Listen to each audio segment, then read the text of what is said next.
par la vie que tu as en ce moment, de brigand, de voleur, de buveur, de médisant. Mais le Seigneur, il veut que tu changes. Il veut que tu changes de chemin. Il y a 2 portes dans la parole de Dieu. Dans Matthieu 7, verset 13, 14. Il y a la grande porte de la perdition. Tout le monde passe par là, il y en a beaucoup qui passent. Mais la petite porte aussi qui est resserrée, qui mène à la vie éternelle. Et Yeshua disait dans Jean 10, on lit Jean 10, hein, le chapitre, « Je suis la porte des brebis, celui qui passe par moi sera sauvé ». Il t'emmène à la bergerie, le Seigneur, parce qu'il les considère comme des brebis, et une brebis est douce et gentille. Christ, il est considéré comme un agneau, et l'agneau, il est innocent, en fait, il ne tue personne. Au contraire, on l'a tué, cet agneau, on ne l'a pas reconnu tel qu'il était. Il a donné sa vie pour ses brebis, même, le bon berger. Alors, celui qui ne reçoit pas les paroles du Seigneur, eh bien, la parole le tue spirituellement. Matthieu 12, verset 36, 37, Psaume 7, verset 13 à 17, Psaume 1, verset 5, 6, Job 19, verset 29. Alors on peut voir encore Ésaïe 51, verset 11 et Jérémie 45, 23. La parole de Dieu nous dit que la vie et la mort sont au pouvoir de la langue. La vie et la mort sont au pouvoir de la langue. C'est pour ça que la parole qui est l'esprit, qui est, on va dire, le souffle, eh bien, tout ça, ça peut être la mort ou la vie. Proverbe 18, 21, Jacques, Proverbe 18, 21, Jacques 3, versets 4 à 12. Alors, nous sommes les véritables chrétiens qui appartenons au Seigneur. On n'appartient pas à une religion de ce monde, puisque Galates 4, 26, l'assemblée du Seigneur est considérée comme une épouse.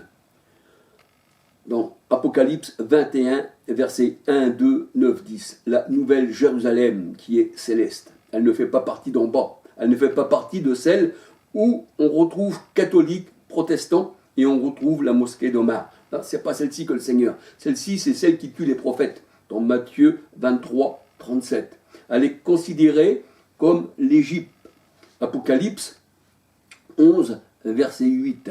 Et pourtant, ce sont des juifs, mais des faux juifs, qui n'ont pas l'esprit, des juifs selon la chair. Et la parole de Dieu nous dit qu'ils sont considérés, eh bien, comme hagards.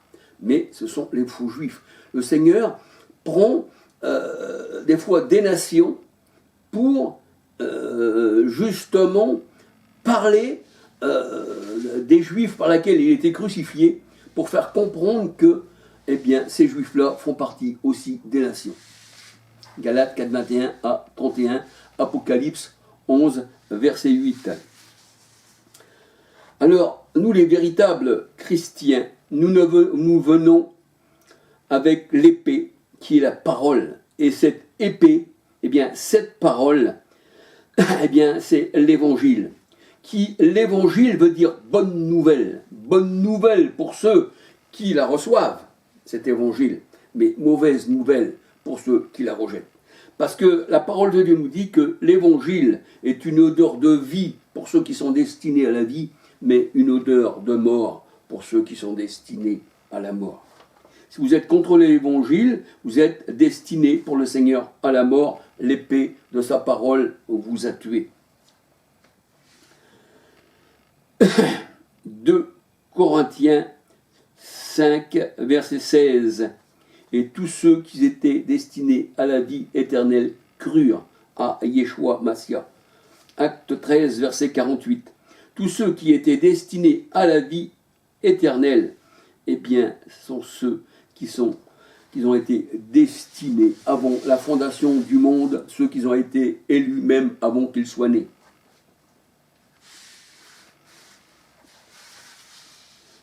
Alors, un véritable enfant de Dieu, un véritable chrétien, je veux dire un messie, parce que oin veut dire messie, 1 Chroniques 16, 22, Jean 1, verset 41.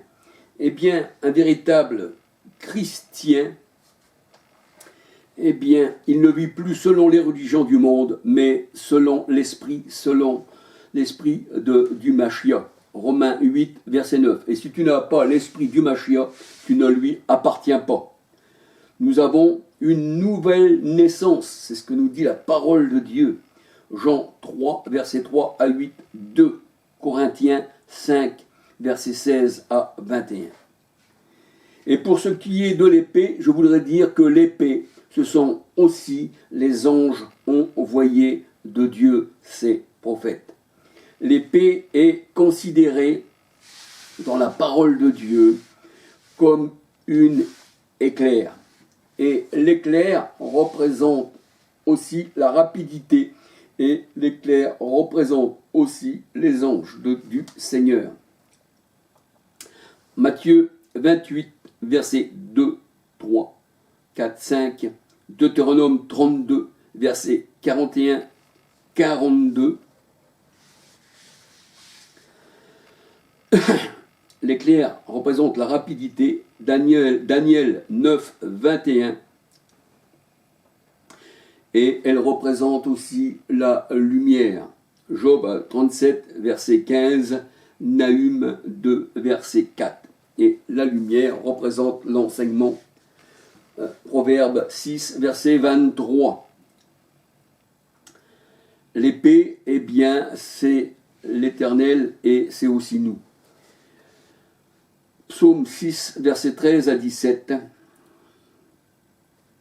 2 Samuel 22, verset 15, version Darby. Et l'arc, l'épée, représente aussi Juda et Éphraïm, son cheval de bataille. Zacharie 10, verset 5, Psaume 18, verset 10 à 19. Les chérubins représentent les enfants de Dieu, ainsi que le vent. Pour ça que l'Éternel vient sur les ailes du vent.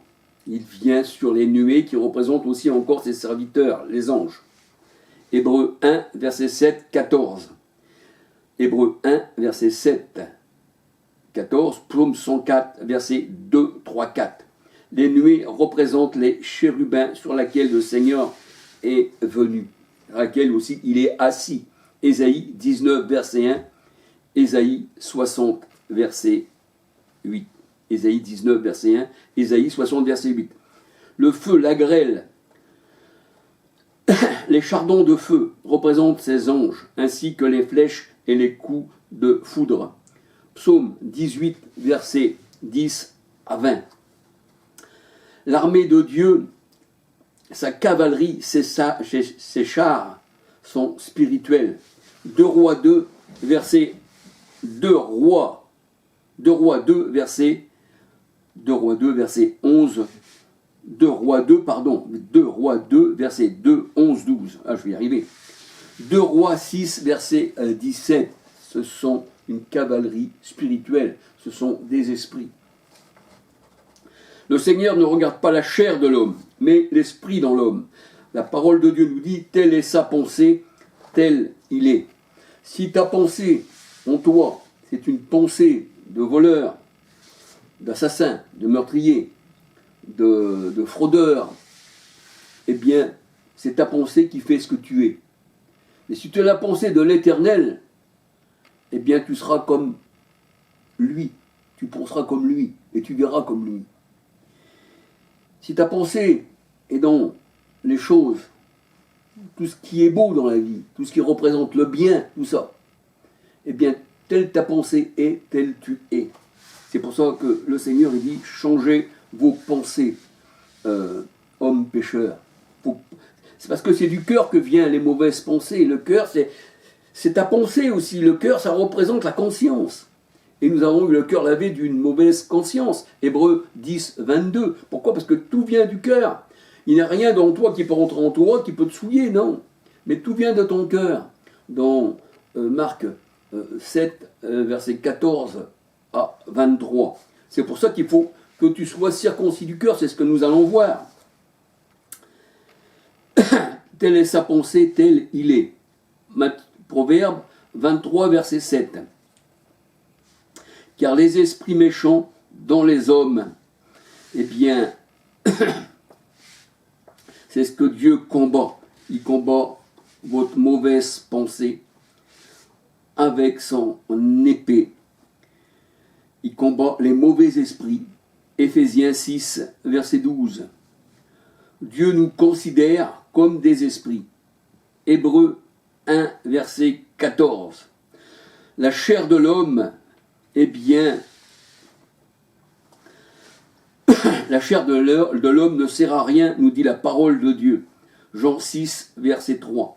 Le Seigneur dit, les paroles que je vous dis sont esprit et vie. C'est une épée qui peut vous tuer, ou aussi cette parole qui peut vous faire vivre.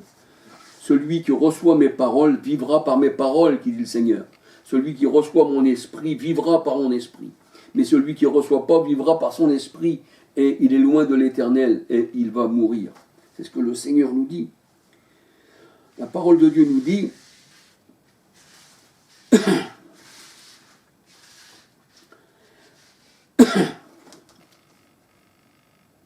la parole de Dieu nous dit que vous êtes là pour un temps. Parce que c'est vrai, et un jour il faudra rendre des comptes à l'Éternel. Vous êtes qu'un passage sur la terre. Vous êtes sur la terre, la parole de Dieu nous dit, pour une épreuve, pour être épuré. La terre, c'est là le combat. Et ensuite, quand le combat est fini sur cette terre, si vous êtes du bon côté du combat, parce que vous avez l'épée de l'esprit, que vous combattez les méchants, vous allez vous reposer, vous serez avec le Seigneur, parce que vous serez un soldat de Dieu. Parce qu'il faut avoir l'épée de Dieu pour être un soldat. C'est pour ça que dans Éphésiens 6, Éphésiens 10, versets 10 à 11, eh bien, il faut être équipé comme un soldat spirituel. Parce que sinon, vous ne pourrez pas rentrer dans la maison céleste du Seigneur. Aucun meurtrier, aucun assassin n'hérite du royaume des cieux. C'est ce qu'il dit le Seigneur. Dans la grande ville sainte, qui est son épouse, eh bien, dans Apocalypse 21, 1, 2, 9, 10, 27, aucun impur ne peut y rentrer, ni un efféminé, ni un homosexuel, ni un idolâtre. Mais pas de jugement pour ceux qui sont au Machia. Romains 8, verset 1. Ceux qui ont refusé le Machia sont morts spirituellement. C'est pourquoi le monde entier est sous la puissance du mal. 1 Jean 5, 19, 20. Et la parole de Dieu, elle dit, spirituellement, tu es mort.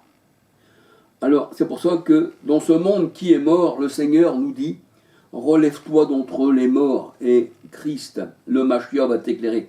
Éphésiens 6, verset 14, 16. Tu parais être vivant dans ce monde. Oui, c'est vrai. Mais pour le Seigneur, tu es mort. Tu es mort, ton âme est morte. Apocalypse 3, versets 1, 2, 15, 16. 1 Timothée 5, verset 6. Le Seigneur dit, celui qui vit dans la débauche, celui qui fait des choses contre Dieu, pour lui, il croit être de Dieu. Mais le Seigneur dit, tu es mort. Tu parais être vivant aux yeux des hommes, mais tu es mort. 1 Timothée 5, verset 6. Matthieu 8, verset 21-22.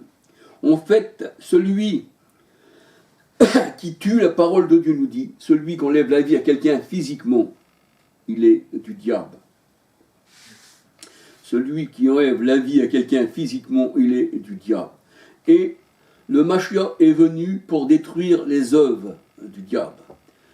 1 Jean 3, verset 8, 12. 1 Corinthiens 6, verset 9, 10, 11. 1 Corinthiens 6, verset 9, 10, 11.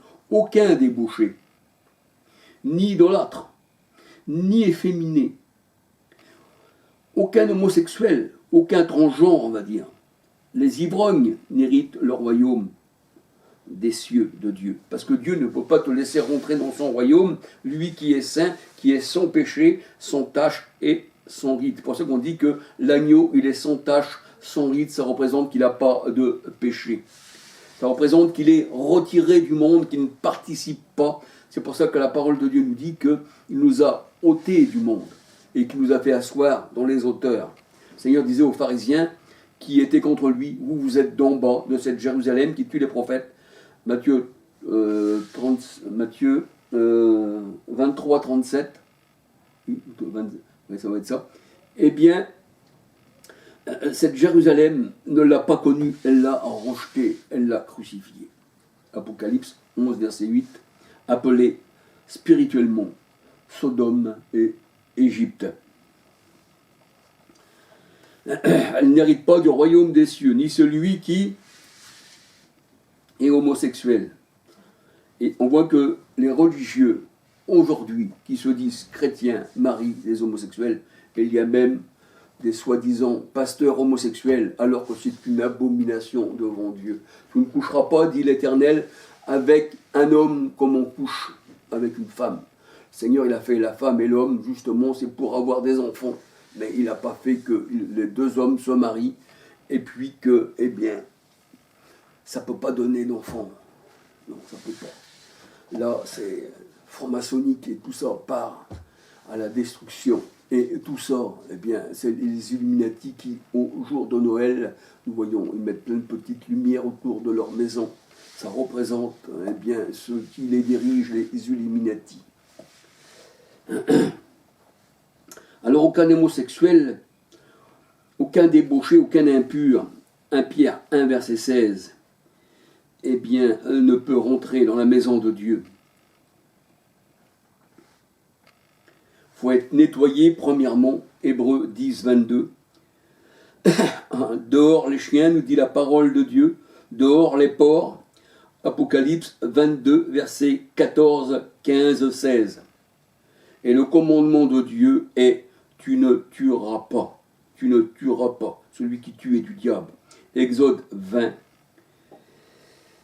verset 13, Deutéronome 5, verset 17. Le Machia dit donc, le Christ dit donc, Matthieu 5, verset 21, 22, Matthieu 5, verset 21, 22, 23, 24, 25, que si tu as simplement de la colère contre ton frère, eh bien tu déplais au Seigneur. Tu dois pas même te mettre en colère contre ton frère, cela déplaît au Seigneur. Encore bien moins celui qui tue son frère ou celui qui va en guerre et qui massacre et qui s'engage dans l'armée et qui se dit qu'il est chrétien.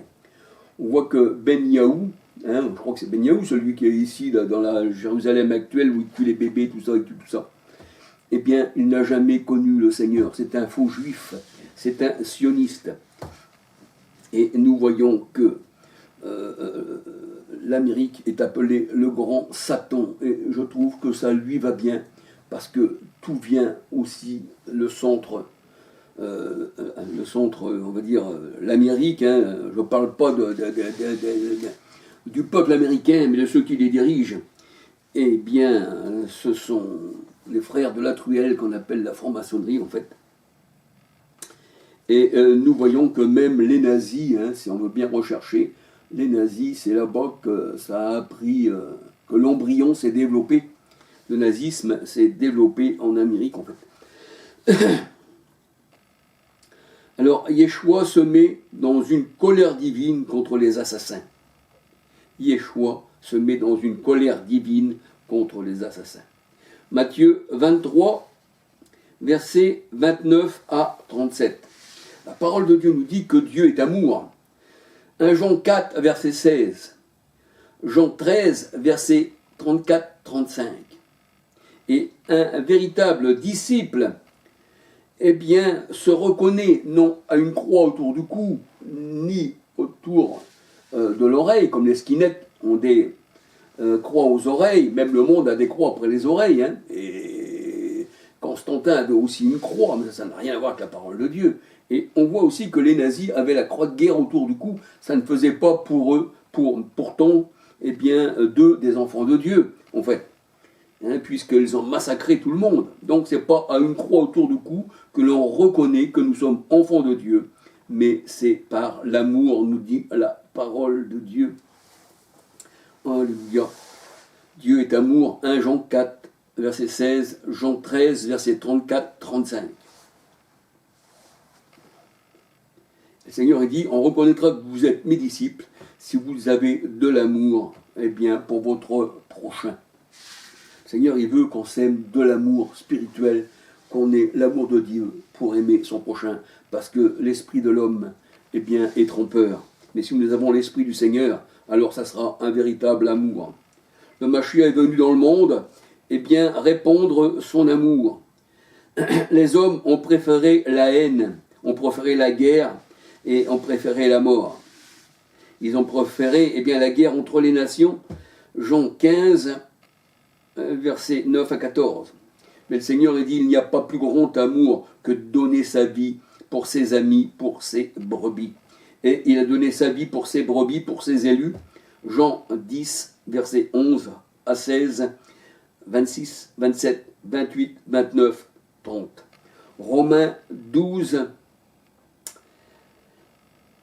verset 20, pardon, Romains 12, versets 2, 17, 18, 19, 20, 21. Romains 12, versets 9, 14. Et ceux que le Seigneur ne s'est pas révélé à eux pour lire ces Écritures, eh bien, même s'ils se disent chrétiens, ils ne peuvent pas parler devant quelqu'un qui les questionne sur, eh bien, les Saintes Écritures. Parce que, égarés eux-mêmes, ils en égarent des autres. Ce sont des faux chrétiens, ils ne peuvent pas répondre. Et la parole de Dieu nous dit que celui qui n'est pas un véritable enfant de Dieu, né de nouveau, à qui le Seigneur a ouvert les yeux, les oreilles, et qui a ouvert la bouche pour parler, eh bien, il ne peut pas